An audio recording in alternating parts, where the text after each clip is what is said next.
Billy Clanton was a rustler and rancher who met his fate by crossing the EARP brothers. Be sure to subscribe so you don't miss the next episode. Billy was born in Hamilton County, Texas, in 1862, one of 7 children to Newman and Mariah Clanton.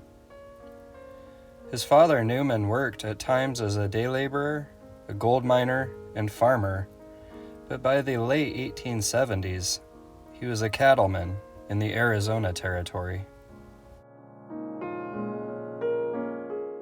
In 1851, the Clantons moved to Adams County, Illinois.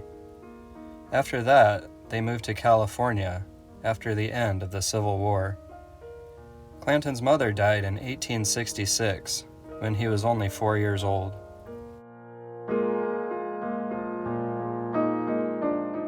Unimpressed with what California had to offer, Clanton moved his family to Pima County, Arizona in 1873. And then to Charleston, a small boomtown near Tombstone. His father started the Clanton Ranch in 1877. In the same year, prospector Ed Schifflin discovered silver in the hills east of the San Pedro River, literally less than 15 miles from the Clanton Ranch. At the same time, the boomtown of Tombstone was growing within 2 years from less than 100 to more than 7,000 residents.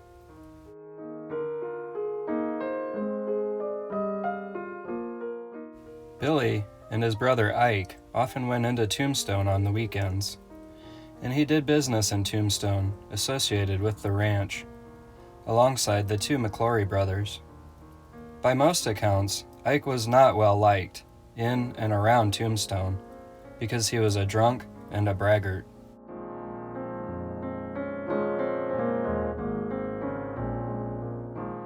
In the summer of 1879, several rustlers attacked a rancho in northern Sonora, Mexico, killing several of the inhabitants.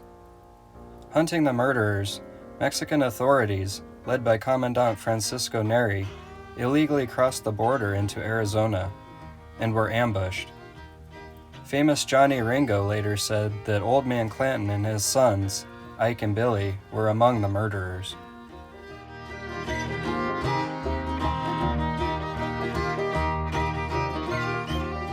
It's been reported that a few days after Wyatt Earp's arrival in Tombstone, in December of 1879, one of his prized horses was stolen. He heard several times that the Clantons had his horse. Almost a year later, he got a tip that it had been seen at the Clantons' ranch near Charleston. Earp rode to their ranch and saw the horse being ridden down the street and placed in a corral. He stabled his horse at another corral and telegraphed his brother in Tombstone to send up ownership papers. Warren Earp brought the papers out that night. Earp testified in a later court hearing. "While I was waiting for the papers, Billy Clanton found out that I was in town and went and tried to take the horse out of the corral. I told him that he could not take him out, that it was my horse. After the papers came, he gave the horse up without the papers being served and asked me if I had any more horses to lose."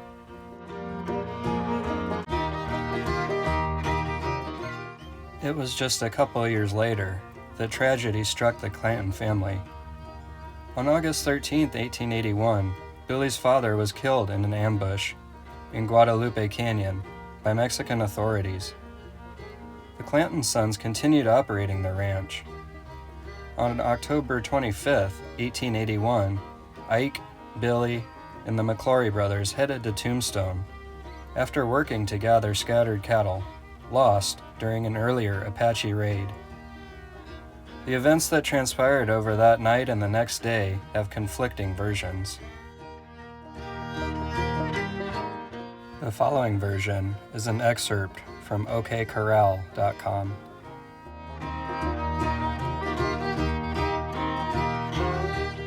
Tensions between the McClory-Clanton gang and the Earps erupted in violence on October 26, 1881. in a narrow vacant lot behind the OK Corral after a long night of poker that ended in an exchange of harsh words and a series of small scuffles. A confrontation appeared to be inevitable.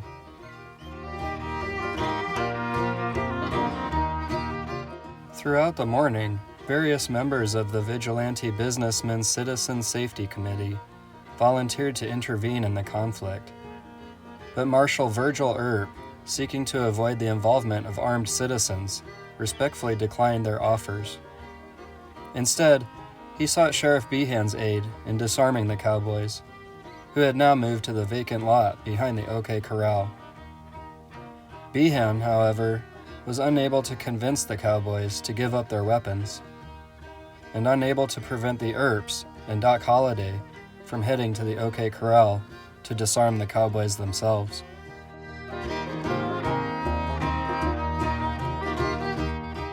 The stage was set.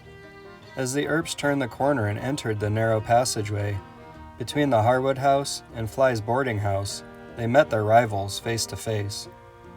Each lawman carried a 6-shooter. In addition, Doc Holliday carried a shotgun hidden under his long coat.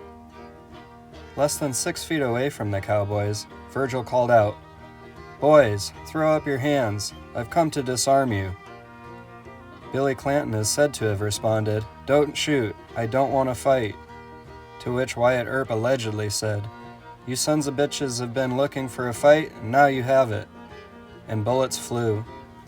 Within 30 seconds, nearly 30 shots were fired.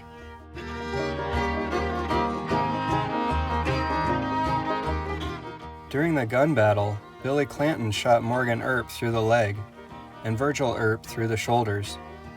A bullet just grazed Doc Holliday's hip. Cowboys Ike Clanton and Billy Claiborne were unarmed, and both ran away when the fighting began. The remaining 3 Cowboys, Frank and Tom McClory and Billy Clanton, were all killed. Tom McClory, who also may have been unarmed, was shot and killed by a blast from Doc's shotgun. His brother, Frank, was shot in the stomach by Doc, then killed by a shot to the head by Doc or Morgan Earp. 19-year-old Billy was shot in the chest and the right arm, which forced him to continue shooting left-handed. He died of his wounds 30 minutes after the fight.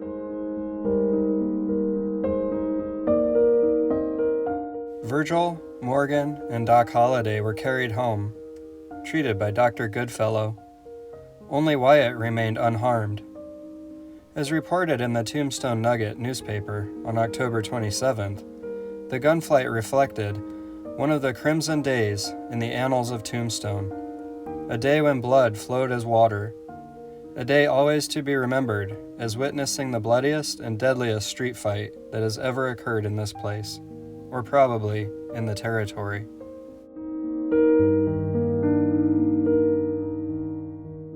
The town was divided, with many supporting the Clantons and others supporting the Earps.